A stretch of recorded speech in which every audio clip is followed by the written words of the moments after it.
ఇక్కడ మీరు చూస్తే share of capital expenditure to total expenditure and borrowings, ఇది మనం చూసినప్పుడు మొత్తం budget estimates under capital expenditure చూస్తే 3.5%, capex was 3.5% of the total expenditure. ఇక్కడ బారోయింగ్స్ 67,985 కోట్లు చేస్తే పెట్టింది 7,244 కోట్లు. 7,244 కోట్లు. ఇక్కడికి వచ్చే కొద్దికి టోటల్ ఎక్స్పెండిచర్ 2,25,843 కోట్లు పెడితే 7,244. మీరు గుర్తుపెట్టుకోవాల్సింది, అప్పు తెచ్చినప్పుడు దాంట్లో కనీసం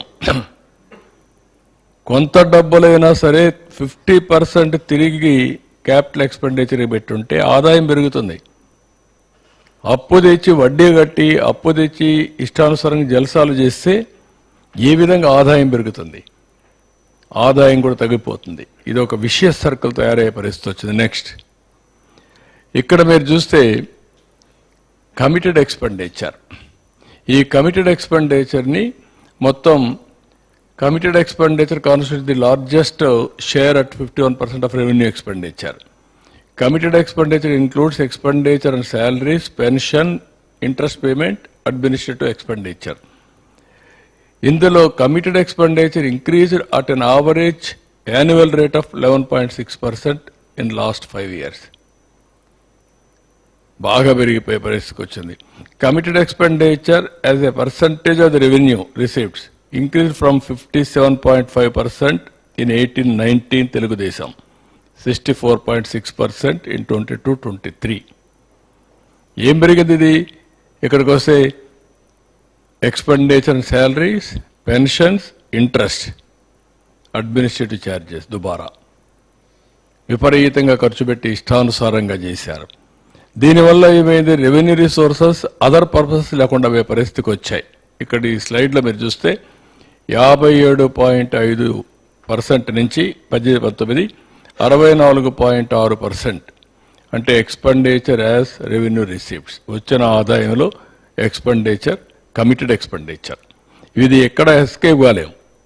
కంపల్సరీ శాలరీస్ పే చేయాలి, ఒక నెల 2 నెలలు డిలే అవుతుంది, వడ్డీ పే చేయాలి, జప్తు చేస్తాం, డబ్బులు కూడా తిరిగి ఇవ్వరు. ఇవన్నీ చేసే పరిస్థితికి వచ్చారు.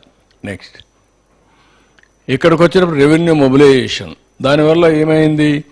రెవెన్యూ మీరు చూస్తే own revenue growth as come down 17.1 నుంచి 18-19లో 9.8 పడిపోయింది.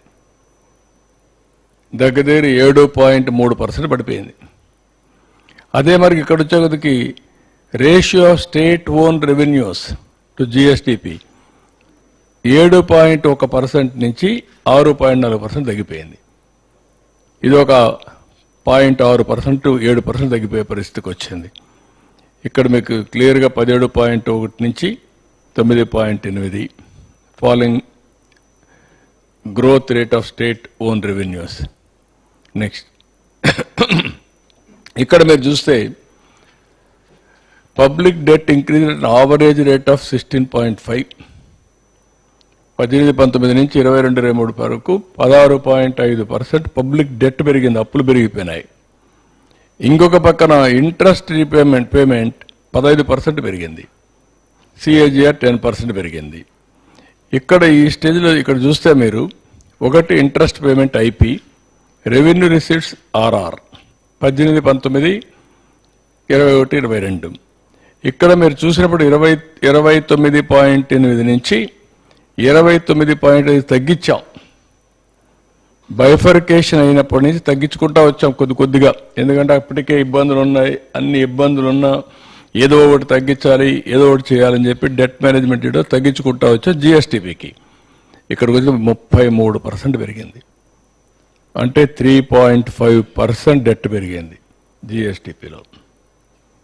అంటే క్రైసిస్ పోవడానికి ఏమేం దారి తీసాయని ఎక్స్ప్లెయిన్ చేస్తున్నాను.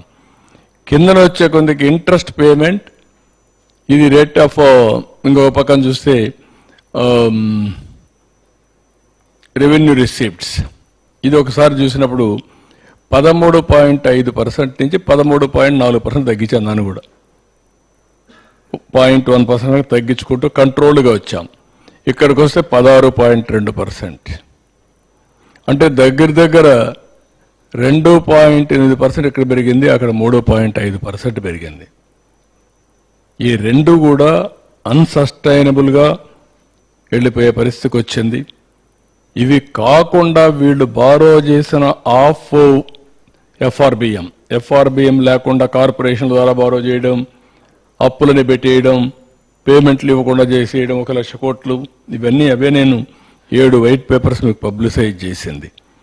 అస్తవ్యస్తంగా ఇప్పటికి కూడా దిక్కు తెలియని పరిస్థితి, వచ్చిన డబ్బులను డైవర్ట్ చేసేయడం, ఇవన్నీ చేశారు. నెక్స్ట్ ఇక్కడికి వచ్చినప్పుడు ఏ విధంగా జరిగిందనేది మీరు చూస్తే, zero debt sustainability, growth rate of interest payments equal to GSTP growth rate. Growth rate of interest payments equal to GSTP growth rate వస్తే అప్పటికి సస్టైనబిలిటీ ఉంటుంది, కాబట్టి బారో చేసే పరిస్థితిలో ఉండలేము. ఇక్కడ చూస్తే 22.7% డ్యూరింగ్ 14-15 నుంచి 18-19 వరకు ఉండేది మనకు. దాన్ని జీరో చేసేసారు 22-23కి వస్తే.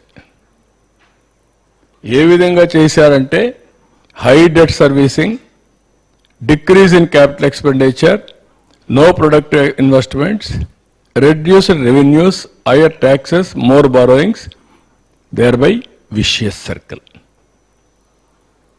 నేను ఎన్నోసార్లు ఇదే చెప్పాను, Andhra Pradesh is going to become Sri Lanka అని. This is the vicious circle. ఒక మంచి రాష్ట్రాన్ని ఏ విధంగా ఇబ్బంది పెట్టారో మీరు చూస్తున్నారు. ఇక్కడ మీరు చూస్తే 22.7ని జీరో తీసుకొచ్చేసారు. Debt sustainability. నెక్స్ట్ ఇక్కడికి వచ్చినప్పుడు ideal scenario for use of borrowings. ఎప్పుడైనా బారోయింగ్ చేయకపోతే ఏ ఎకానమీ అయినా, అమెరికన్ ఎకానమీ కూడా బారో చేస్తుంది. స్పెండింగ్ ఆన్ క్యాపిటల్ ఎక్స్పెండిచర్ పెడతాం. Increases productive investments in the state, increased revenue, lower taxes, lower borrowings. ఎప్పుడైతే ఎక్కువ పెట్టుబడులు పెడతామో ఆదాయం పెరుగుతుంది. ఆదాయం పెరిగినప్పుడు తక్కువ ట్యాక్స్లు వేస్తాం, అప్పుడు తక్కువ బారో చేస్తాం, ఇంట్రెస్ట్ తగ్గుతుంది. ఈ సైకిల్ కంటిన్యూ అయితే బెటర్ ఇది వస్తుంది. ఇక్కడికి వచ్చినప్పుడు మీరు చూస్తే క్యాపిటల్ ఎక్స్పెండిచర్ కెపాక్స్ 19-20 2.2 ఉంటే అప్పటికి కూడా వీరంతో పెట్టుకుంటూ 1.7కి వచ్చాం. అక్కడి నుంచి తగ్గిపోయి 0.5కి వచ్చేసారు. 0.5 కంటే ఇక్కడ చూస్తే 7,244 కోట్ల రూపాయలు ఖర్చు పెట్టారు 0.5 జిఎస్టిపిలో. 14-19లో 59.15% ఖర్చు పెడితే బారోడ్లో 100 రూపీస్లో 59.15 ఖర్చు పెడితే 19-24 వచ్చేందుకు 22.54 వాళ్ళు spent on capital expenditure. Drastic reduction ఇది. దీనివల్ల నెక్స్ట్ మీరు చూస్తే ఫిగర్స్ మీరు చూసినప్పుడు 59.15% నుంచి 22.54% తగ్గించారు. ఇక్కడ మీరు 3,06,606 కోట్లు గవర్నమెంట్ డెట్, అప్పటికి 1,35,106 కోట్లు. క్యాపిటల్ ఎక్స్పెండిచర్ 79,913 కోట్లు 1,35,000. ఇక్కడ ఖర్చు పెట్టింది 3,06,600 కోట్లు అయినప్పుడు 69,000 కోట్లు. దేర్బై మీరు డ్రాస్టిక్గా పడిపోయింది. డ్రాస్టిక్గా పడిపోయినప్పుడు సైకిల్లో డెట్ ట్రాప్లో పడిపోయే పరిస్థితికి వచ్చాం. నెక్స్ట్